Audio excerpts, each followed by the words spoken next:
Hey! Et ben, aujourd'hui, j'ai envie de parler, en vrai, de plein de choses, mais je me limite volontairement à une dizaine, de minutes à peu près à chaque fois, sinon il y en a pour des heures et ça va être pénible pour tout le monde. Mais j'avais envie de parler d'un sujet qui m'a particulièrement interpellée, ces derniers jours, que finalement je vis au quotidien et je vais décrire ça sous forme de question, parce qu'on me l'a déjà posé. Mais Aurélie, pourquoi pourquoi? Non, je plaisante, il y a une vraie question. Hem, Pourquoi modifies-tu ou changes-tu quelque chose tous les jours, au moins une chose par jour? Que ce soit, une habitude, un schéma, une pensée, une attitude ou autre.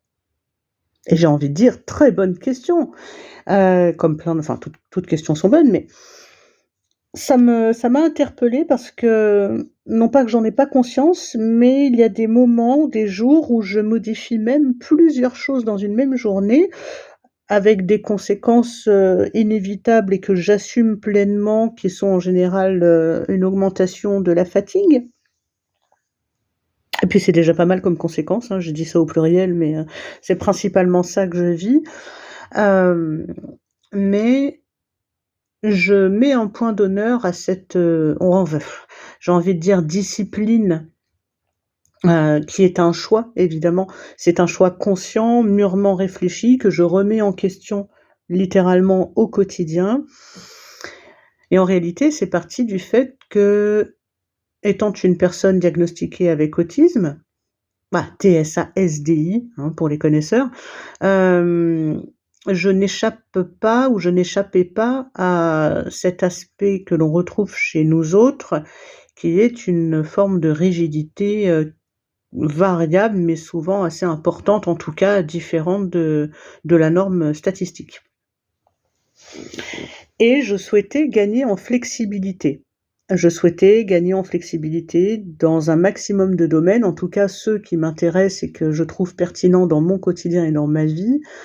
Par exemple, avec la dyscalculie, le calcul mental et les maths, j'ai rapidement laissé tomber parce que je n'ai pas estimé ça important dans mon quotidien et effectivement, j'en ai pas besoin et c'est très bien.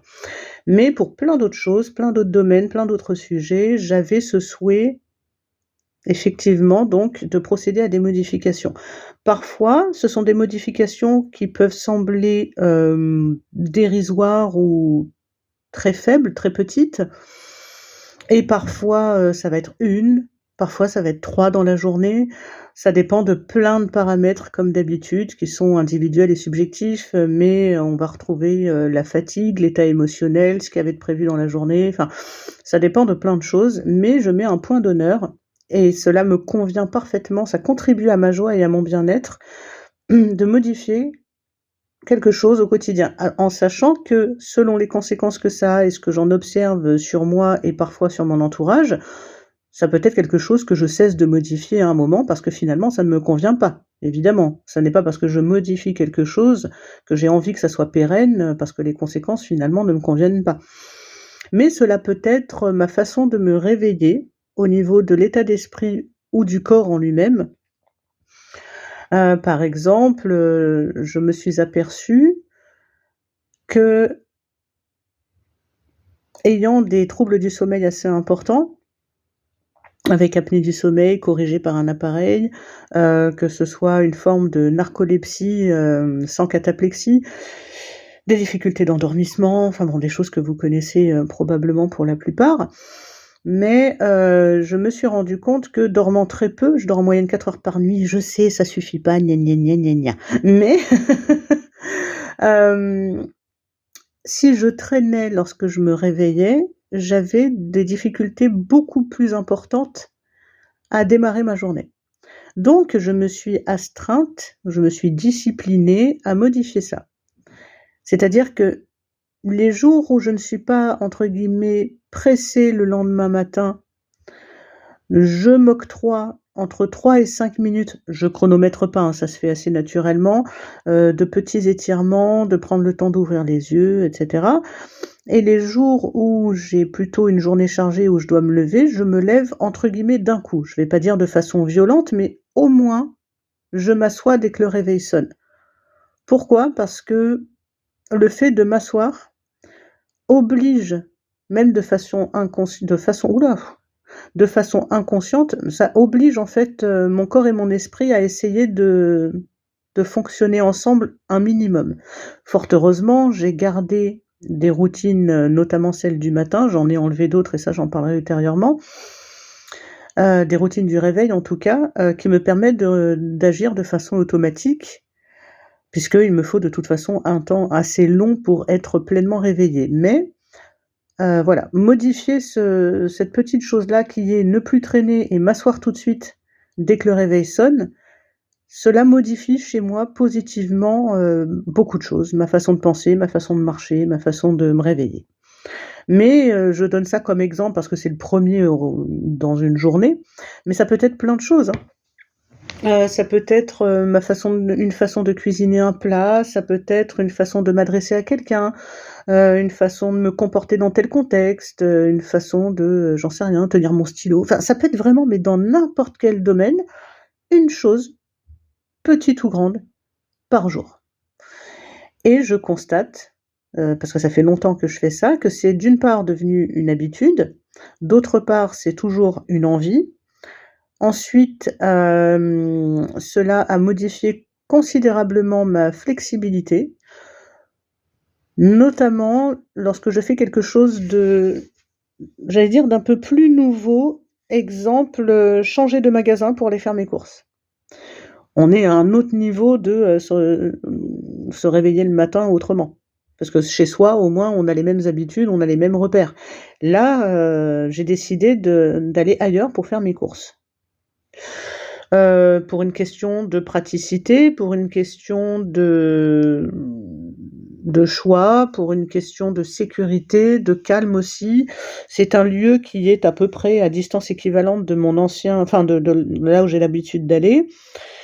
Une autre enseigne, mais avec certes plus de choix, mais aussi moins de risques de tomber en rupture de quelque chose. Alors ça peut impliquer et ça va impliquer des changements de marque, par exemple, ou de type de biscuit ou j'en sais rien, j'ai pas d'idée précise, et ça va, entraîner de nouveaux choix, de nouvelles habitudes éventuelles, un nouveau personnel, de nouvelles caisses, de tout ce qu'on veut. Et en même temps, je suis ravie de faire ça. Mais vraiment, je suis enthousiaste. Je suis beaucoup plus enthousiaste que stressée. En tout cas, je ne suis pas du tout angoissée par ça. Cette idée me semble très bonne, d'autant plus qu'avec, Romain, mon compagnon, nous avons, à ma demande, et je suis ravie qu'il ait accepté, nous avons fait 2 allers-retours déjà dans ce magasin ensemble pour que j'ai un minimum de repères. Mais lorsque nous y sommes allés, j'ai fait exprès de ne pas faire l'intégralité du tour du magasin et des rayons, parce que je me suis dit: «Les rayons, ça change. Si je prends des repères de cette façon-là, ça va être affreux. Donc j'ai pas envie de prendre cette habitude-là, elle ne m'intéresse pas». Chose que j'aurais faite avant, hein. J'ai fait ça pendant des années, prendre des repères qui finalement étaient susceptibles de changer et ce qui me rendait très rigide puisque je me sentais perdue et paniquée quand le fameux repère, n'existait plus.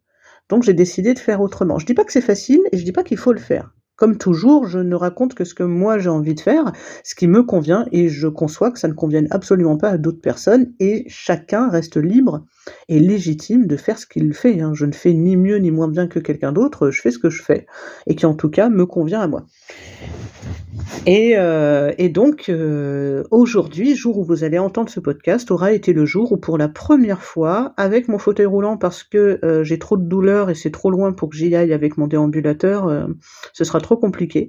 Ce sera donc la première fois, seule, dans ce nouveau magasin, avec une liste de courses, volontairement réduite, afin de tâter le terrain, et je ne me donne pas, je ne me fixe pas, là je vais y arriver, hein, de limite de temps. Je sais que j'en ai à peu près pour, 12 minutes aller, 12 minutes retour à l'intérieur du magasin. Je prendrai le temps que je prendrai. C'est pour ça que je l'ai fait le lundi, parce que c'est un des jours où j'ai pas de rendez-vous ou pas de travail. C'est, un miracle, mais et en plus, un 11 novembre, soyons fous, et folle d'ailleurs, je n'exclus personne. Faisons ça, un jour improbable, et je suis très enthousiaste et si ça vous intéresse, peut-être que, je vous raconterai comment ça s'est passé et j'ai tout à fait confiance dans le fait que ça se passe très bien et que je sois absolument ravie de cette expérience nouvelle, mais alors, très enthousiasmante en tout cas. Si vous avez envie de me laisser un petit commentaire sur, je sais pas moi, quelles sont vos expériences sur la nouveauté? Même si c'est quelque chose qui vous stresse ou vous angoisse, est-ce que parfois vous avez envie d'essayer des choses nouvelles? Qu'est-ce que ça vous apporte et cetera?